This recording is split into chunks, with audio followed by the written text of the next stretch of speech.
Happy Thursday. So this is going to be our last chapter before you guys go on Easter vacation. So have a nice break and enjoy, and see you on the 20th. All right, here we go. The most important man in the world. Luckily, Friday went by smoothly. Sorry to say, Steve didn't raise her hand. Heidi Hopper did. Amazing. AJ actually whispered. Richie cleaned my cage. I tried to imagine him with a big black mustache like his Uncle Aldo. Later, when Mrs. Brisbane asked him to name the capital of Kentucky, Richie said hot dog.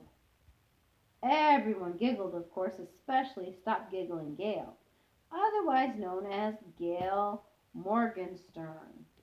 Repeat that, please, Richie, said the teacher. Richie realized he'd made a mistake, so he tried again. Frankfurter, he said. More giggles, explosive giggles.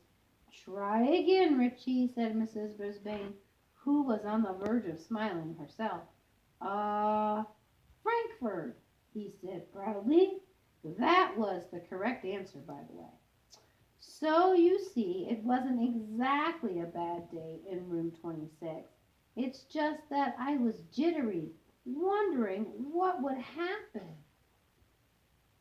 to me when the bell rang. Would I be left alone, hungry, utterly forsaken for 2 whole days? Or would I be captive in a haunted house of Mrs. Brisbane? At last the bell rang and the students flew out of the door like a flock of homing pigeons in a movie Miss Mac showed us. Just then the room mothers stopped by. One was Heidi Hopper's mom. The other one was Art Patel, the pay no attention Art. They came to talk to Mrs. Brisbane about Halloween. Which was less than 2 weeks away. I didn't know what Halloween was, but it sure sounded scary, especially when they talked about bringing in bats and witches and even worse, cats right into the classroom. Shiver, quake, shake. What could they be thinking? I was about ready to fling open the door of my cage and escape when the door opened and in walked the principal, Mr. Morales. Mr. Morales is the most important person at Longfellow School. He runs the place and everyone respects him. You can tell. For one thing, Mr. Morales always wears a tie. No one else in the school wears a tie except Mr. Morales. For another thing, when Mr. Morales comes into the room, everyone stops what they're doing and waits to see what he has to say. And the third thing, both Miss Mac and Mrs. Brisbane sometimes threatened to send misbehaving students to Mr. Morales' office.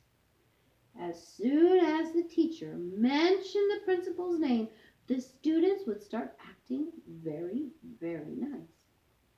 Good afternoon, ladies, said Mr. Morales. He was wearing a light blue shirt and a tie that had tiny books all over it. Everyone said hello. Well, how's your first week back, Sue? He asked. Sue was apparently Mrs. Brisbane, although I'd never actually thought of her having a first name before.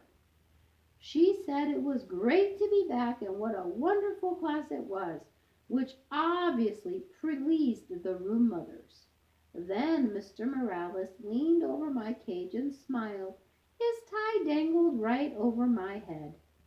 I'll bet you're enjoying this, fluffy little pupil, he said with a grin. I expected Mrs. Brisbane to tell him what a trouble-making rodent I was, but instead she forced a smile and said, well, yes, but he's quite a bit of extra work. Mr. Morales waved his finger at me. He didn't seem to hear what Mrs. Brisbane said. I always wanted one of these fellows, he said, but my papa wouldn't let me have one. Sure is cute. Mrs. Brisbane cleared her throat. Yes, but I'm afraid he's a little distracted. I was going to see if Mr. Kim in room 12 wants him. I was shocked. Luckily, so were the room mothers. Oh, no! The children just love Humphrey, said Mrs. Patel. Heidi talks about him all the time, and it's a wonderful way to teach the kids responsibility, Mrs. Hooper said. Yes, but it's a little too much responsibility for me, Mrs. Brisbane sighed. At least I have a couple days away from him this weekend. You're not taking him home with you? Asked Mrs. Patel. Mrs. Brisbane backed away from the cage. Oh, no, it is out of the question. But Miss Mac always took him home, said Mrs. Hooper. He'll be fine. He has plenty of food, Mrs. Brisbane answered very, very firmly. The room mothers were silent a second. Mr. Morales was still wiggling his finger at me. Then Mrs. Hooper spoke up. Why don't the kids take turns bringing Humphrey home for the weekend? They can sign up. We'll talk to their parents and give them instructions.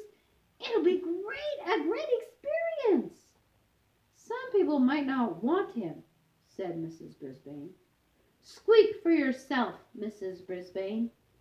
That's fine, said Mrs. Hooper. There'll be plenty who will. I think it's great, Mrs. Patel agreed. I'd take him home today, but we're going up to the lake for the weekend. Oh, I'd take him too, said Mrs. Hooper. But we're painting the house and the place is a mess. Next week for sure. Yes, I could do it next week, said Mrs. Patel agreed. Mrs. Brisbane smiled a fake smile.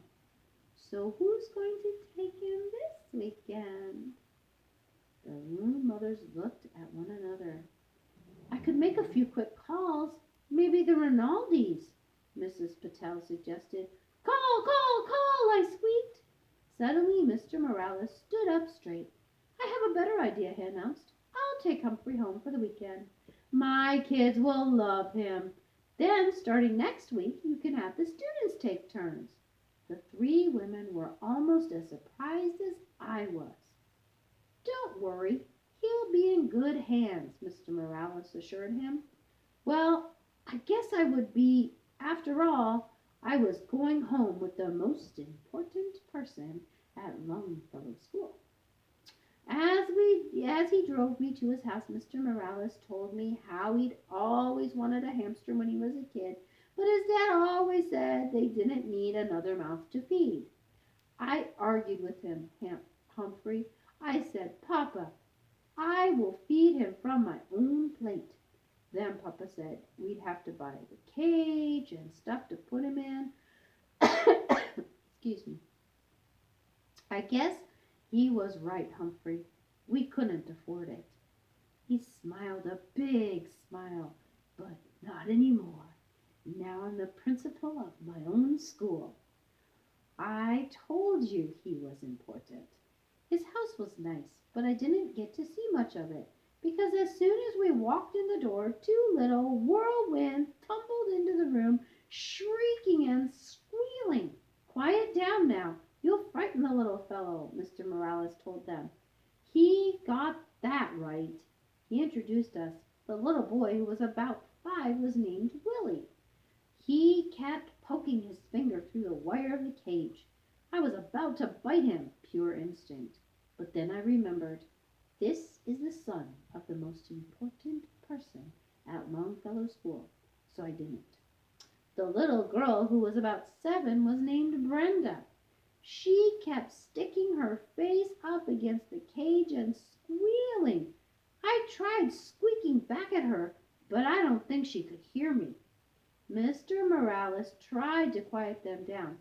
He explained that I was a guest for the weekend and they needed to treat me with respect. They didn't listen. A pretty lady rushed through the room, jingling her car keys. I'm late. I have a house to show, she glanced in my direction. We'll talk about that later, all do. Mr. Morales wished her luck and she was gone. Then he carried me into the den with Willie and Brenda clinging to his legs and yelping. My cage was swinging back and forth so much I was getting airsick or cage sick. Mr. Morales set my cage on the table in their family room. Now get back and listen to me, he told his children. I'll tell you all about him. Can we take him out? Screamed Willie. Can we put him in my room? Shouted Brenda. Can he sleep with me tonight? We can't do anything until you settle down, Mr. Morales said. Bravo, Mr. Morales, I thought. But still, the children didn't listen. The most important person at Longfellow School was not treated with respect in his own house. Willie lurched forward and swung open the cage. Ooh, there's poo in there, he screamed. Where, shrieked Brenda. Willie pointed to my potty corner, which I thought was unspeakably rude of him. I want to hold him, said Brenda, grabbing me. She squeezed me so hard I let out a squeal. Stop, said Mr. Morales. Put him back right now. She opened her hand and dropped me onto the floor of my cage. Luckily, I landed in a pile of soft bedding. Luckily, I didn't land in my poo. I was a little dizzy, but I heard Mr. Morales send Willie and Brenda to their rooms. I will not allow you to mistreat an animal. Upstairs, door shut, no playing until I say you can, he said. Suddenly, Mr. Morales didn't look so important. He slumped down in his chair next to my cage and loosened his tie.